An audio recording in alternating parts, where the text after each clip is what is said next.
In 2026, the biggest financial danger for Americans is not a stock market crash. It's not crypto volatility, and it's not even inflation. The real danger is being financially unprepared for a system that is quietly changing. Most people in the United States are still making money decisions based on old rules, rules that no longer apply. This documentary is not about fear. It's about awareness, because the financial world Americans grew up with is slowly disappearing, and 2026 is the year that reality becomes impossible to ignore. For years, Americans were taught one simple formula: work hard, save money, buy a house, invest in the stock market, retire comfortably. But in 2026, that formula is under pressure like never before. Wages are struggling to keep up. Debt levels are at historic highs. And the cost of everyday life, housing, healthcare, insurance, education, continues to rise quietly month after month. Most people don't feel poor. They feel stuck. That feeling is not accidental. By 2026, the average American household carries multiple forms of debt: credit cards, auto loans, student loans, mortgages, buy now, pay later payments. Debt has become normalized. What many don't realize is that high-interest environments punish debt holders slowly, not instantly. You don't feel the pain on day one. You feel it year after year. In 2026, Americans who continue living on revolving debt will face one major problem. They will lose flexibility. And in a changing economy, flexibility is survival. Many Americans believe holding cash is playing it safe. But in 2026, cash is quietly losing power. Not collapsing, not crashing, just shrinking. Inflation doesn't destroy money dramatically. It erodes it silently. Every year your savings sit idle. They buy you less time, less freedom, and fewer options. The mistake is not holding cash. The mistake is holding only cash. In every financial cycle, Americans repeat the same errors: buying assets after hype, selling during fear, chasing short-term trends, ignoring risk management, believing this time is different. In 2026, these mistakes become expensive. Why? Because markets are no longer driven only by growth. They are driven by policy, liquidity, and global shifts. Emotion is punished faster than ever. The U.S. stock market still matters in 2026, but not the way most people think. Blindly buying the market is no longer a strategy. It's a hope. In 2026, some companies survive. Some stagnate. Some quietly disappear. American investors who do not understand cash flow, balance sheets, and long-term demand will underperform, even if the market rises. The era of easy gains is over. The era of selective discipline has begun. Crypto is no longer the Wild West, but it's also no longer easy money. In 2026, crypto divides Americans into two groups: those who treat it like a lottery, and those who treat it like infrastructure. Most people lose money in crypto because they chase coins, not systems. The question is no longer which coin will pump. The real question is, which networks will still matter 5 years from now? In 2026, Americans should be cautious of projects with no real users, tokens driven only by influencers, high-yield promises without transparency, coins dependent on constant hype. If something requires non-stop excitement to survive, it is already weak. Sustainable assets do not scream for attention. They quietly build value. The biggest financial struggle Americans face in 2026 is mental information overload. Contradicting advice, social media success stories, fear of missing out, fear of losing everything. This pressure causes bad decisions. In 2026, the strongest investors are not the smartest.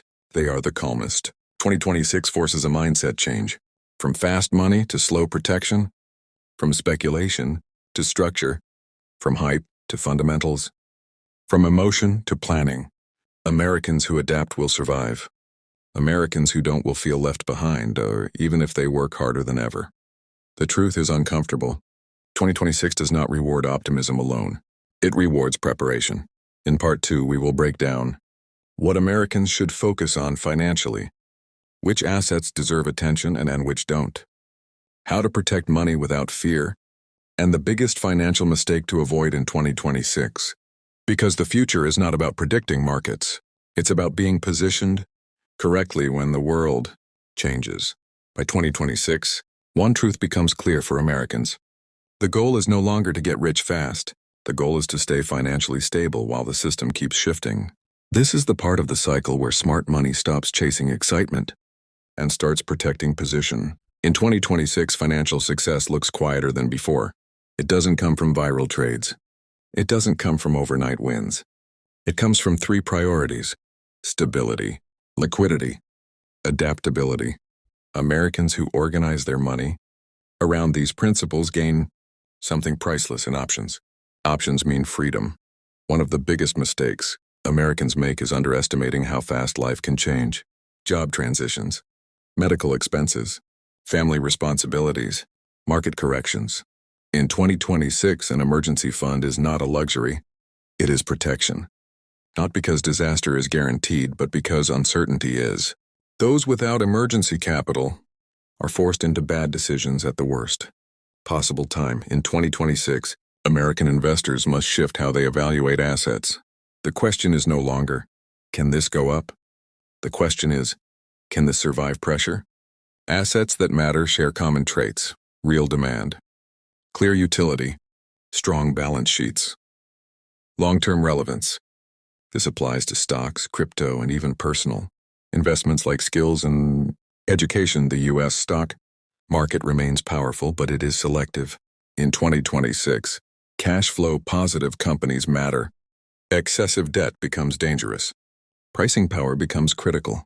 Blind optimism fails. American investors who understand risk-adjusted returns outperform those chasing headlines. Slow consistency beats emotional speed. Crypto is still relevant in 2026, but only for those who respect it. This is not the era of buying dozens of coins. It is the era of focused conviction.